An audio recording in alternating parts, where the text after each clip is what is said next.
I'm going to suggest to you that there's 6 of us, and not all of us can win. And I'm going to suggest to you that as sure as I am standing here, that Mikie will lose in November, unequivocally. I would bet the ranch on it. And you're going to say why. I'm going to tell you a couple of reasons why. Okay, and you can tell me. The first is, if I were to ask you, write down why Kamala lost. Okay, you guys are going to say a bunch of different reasons. Of course, there's going to be some consistent ones, right? Sexism, which is true, but that's not the reason that I'm talking about here. I'm going to say racism, which is true. You're going to say she had a short runway because of Joe Biden. It's true. I'm going to suggest because she lost because she wasn't able to articulate any sort of vision for the United States of America that was believable and different than Joe Biden. She ended up losing the environmentalists in one place by fracking here, non-fracking here, single-payer healthcare here, non-single there. She ended up losing both the Muslim community and the Jewish community because neither side trusted her. If you are a candidate that is not able to articulate a clear vision for the United States of America and solely focused on I'm a Navy pilot as your candidacy, you are going nowhere. I'm going to unequivocally bet the ranch on that. I'm going to tell you, secondly, that what is Jack Ciatterelli going to say as his talking point? He's going to say, this is 4 more years of Phil Murphy. That's the criticism he's going to say. And if you are a Democrat, that's okay. But if you are an independent or Republican, is a toxic thing to say. You like your energy bill? It's 4 more years of Phil Murphy. You like your housing costs? It's 4 more years of Phil Murphy. You like your pension issues? It's 4 more years of Phil Murphy. You want no COLA? 4 more years of Phil Murphy. You could say it all day.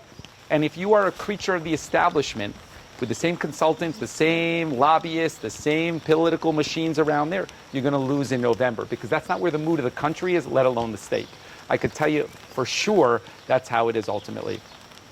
I'm going to tell you that the mood of the country and of both the state for over 10 years has been outside of that traditional establishment. If you are fair about it, in 2016, the base of the party wanted Bernie Sanders, not Hillary. He would put 30,000. I'm not going to opine on my personal politics on that, but if you are pragmatic around where the establishment was at that point, they were with Bernie.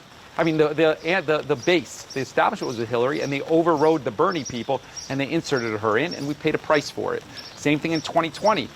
On the Republican side, too, the base of the party was with Jeb Bush in 2016, if you remember, not with Trump. Trump was the outside guy. If you are coming after 8 years of the Democratic establishment and you are the same person, you will never get out from the rock underneath of this is 4 more years of Phil Murphy. And I say that because that's going to be the tone if you live in New Jersey. It's not going to be a referendum on Donald Trump because there's a lot of independents in this state that voted for Donald Trump. And that reality is that if you are just thinking that that's the campaign message, you're not going to win ultimately. It's going to be a super close election on this sort of stuff. And so I would put that into your head as far as where and what is viable ultimately. And I'll stay underneath here too. So I fundamentally believe, okay, that while 6 of us are running, I don't think all 6 of us have any shot of winning ultimately in this election. And if you're not clear on policy and vision, number one, and even go a step beyond that. There are some people, beyond the whole Navy pilot thing, there are some people that won't even talk, half of them, about the immigrant community, the transgender community, the LGBTQ community. And I tell you that because you have to be able to talk to people that are independent and Republican in a way that they find you reasonable, not letting that become the monopolized part of the conversation, but you cannot abandon those people. If you abandon those people, it sends a message to them that you are willing to sacrifice them for political expediency, and they will not, they may vote for you, they will definitely not work for you. And if they're not out there engaged and advocating for you, you're going to lose in November. I think there are some major gaps there, and I would suggest to you that when you think about kind of electability in 3 days, not all of us are electable.